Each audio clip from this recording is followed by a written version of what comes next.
Alright, hey there guys, Adrian Nicasa here, aka JediBro95, coming at you guys with another video.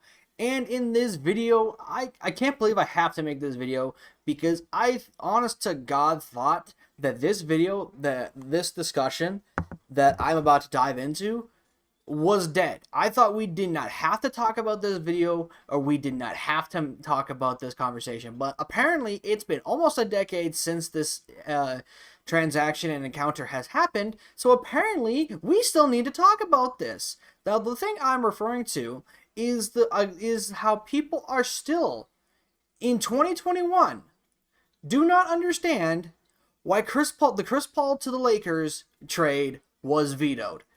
And again, I don't think I should have to make this video because it should be barely fucking obvious. But, I mean, what can I say? People are just stupid. They just don't understand. So, basically, long story short, how this trade happened was because the NBA owned the Hornets at that time. Because remember, the NBA was trying to keep New Orleans, the basketball team in New Orleans, because they didn't want that city to leave, so the city to lose the team. So that's why they ended up buying the team and was able to basically nix the trade. So also that's the short story. Long story, if I remember correctly, is basically there was the collective bargaining agreement, okay? After the 2011 finals, the NBA had a lockout and, the players couldn't agree on a collective bargaining agreement. And the collective bargaining agreement, the details of it, and, well, this is just really funny when you really start to think about this, is, people for small markets were given more of a shot to retain stars and keep the players that they have on their roster. And you can kind of see how this has just completely been a fucking joke ever since that happened. But that was the whole point of the collective bargaining agreement. So when the Chris Paul trade happened, that's why that's one of the reasons they did nix it, was because it wouldn't look good for a new CBA to come in and the collective bargaining agreement to give the smaller market teams the ability to retain their stars. Next thing you know, Chris Paul is going to play in the biggest market in the entire NBA.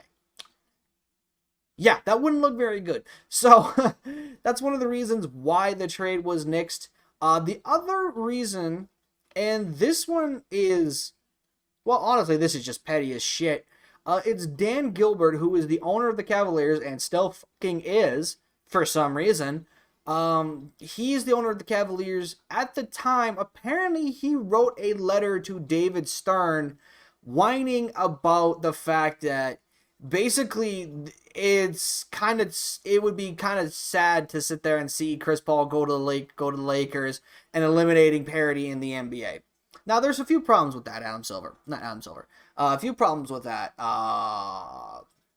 Dan Gilbert. Number one, you realize that the team that you have is garbage, not because you're in a small market, but because you're just trash. Number two, the reason bigger market teams, I didn't talk about this in a different video, but I'll talk about it right now because I did touch on this on Twitter, because someone on my Twitter timeline, and I caught wind of this, was basically complaining about how a lot of teams can just go over the salary cap, and how the salary cap is a joke. Now personally, yeah, it kind of is weird that there's a salary cap and yet teams can go over it. But the reason for that, and I touched on this, the reason teams do, and the thing is, a lot of these teams that are over the salary cap right now, teams like Golden State, Lakers, Clippers, Nets, and some other teams that I cannot remember that were on the screenshot at that time, all these teams in question are championship contenders. And when you're in a situation to where you can compete for a championship, like the Nets, Lakers, Clippers, Bucks, when these teams are in a position to contend and compete for championships, yes, I would go over the salary cap, because at the end of the day, these owners, and this is something I give a lot of credit for owners doing, is understanding that success sells more than anything. I give owners credit for that, because a lot of these owners right now, like the Cavaliers owner, the Hornets owner, or Michael Jordan in this case, the Sacramento Kings, the Pelicans, it seems like these owners are always bad because not because their teams are bad, consistently bad. It's just because there's no success. Like they're not signing the players that they should be going after to make sure they can at least make a playoff push, and then, maybe they made players look at it and be like, okay, so they made the playoffs with this roster. Me being as great as I am, if I go to this roster, if we come together, we could make championship runs, pending on the roster. Obviously, who else you get to sign and shit like that. It's one of the reasons Kevin Durant was so enamored by Golden State is because they had recent success over the last couple of years. They had the core intact. If the two of them came together, they're talking about a fucking dynasty worthy of championships. And that is what ended up happening. They ended up getting 2 championships of back-to-back seasons. Definitely could have had a 3-peat, but unfortunately, KD's Achilles heel decided to go sideways. But they had that opportunity, okay? And when you have success on a team,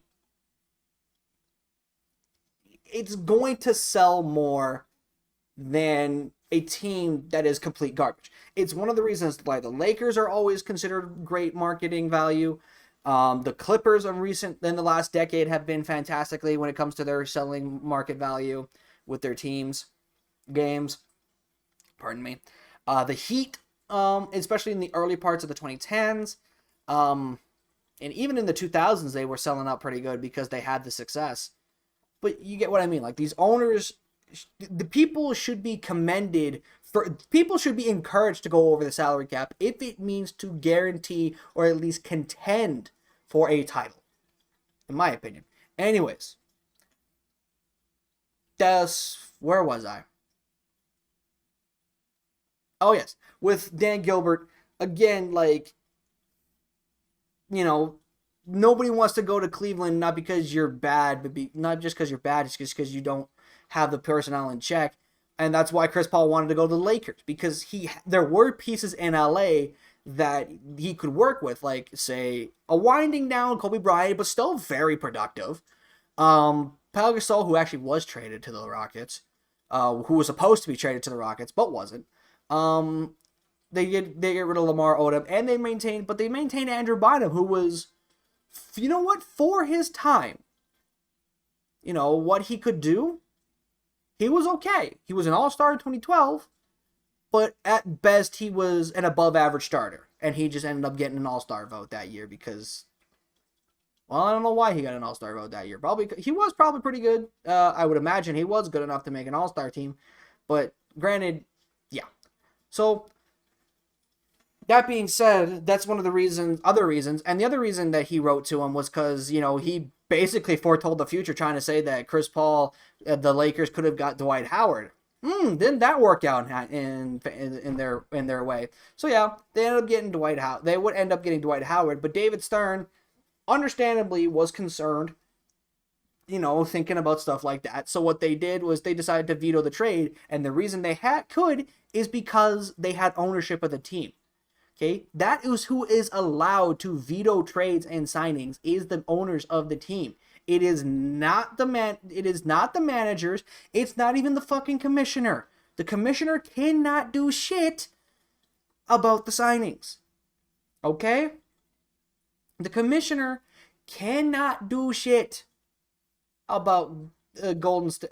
They couldn't do shit about Kevin Durant going to Golden State. They can't do shit about LaMarcus Aldridge and Blake Griffin going to the Nets.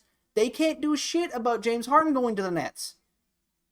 No, they can't do shit because it's up to the owners to make the final say.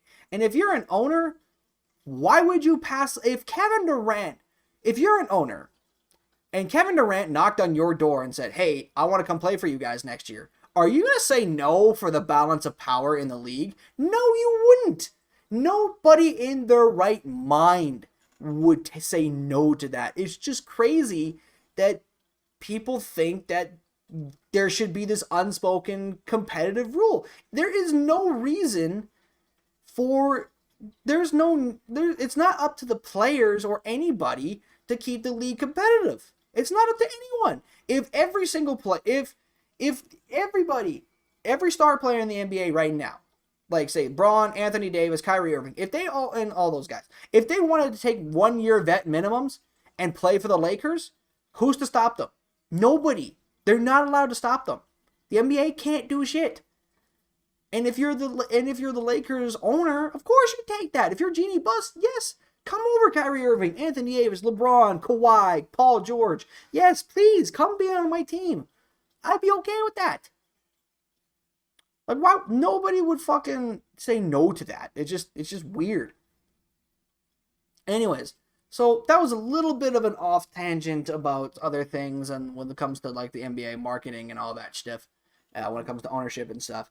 But the premise is still the same. I wanted to make this video to talk about why the Chris Paul trade was vetoed, just real quick, because of the fact that the people just still don't get why it happened, and it's mind blowing to me that it'll be a decade come Christmas, this coming Christmas, around that time, give or take, that the NBA vetoed the Chris Paul trade, and yet people are pissed off that they wouldn't allow the other trades, they wouldn't veto the other signings and that whatnot, but they vetoed the Chris Paul trade.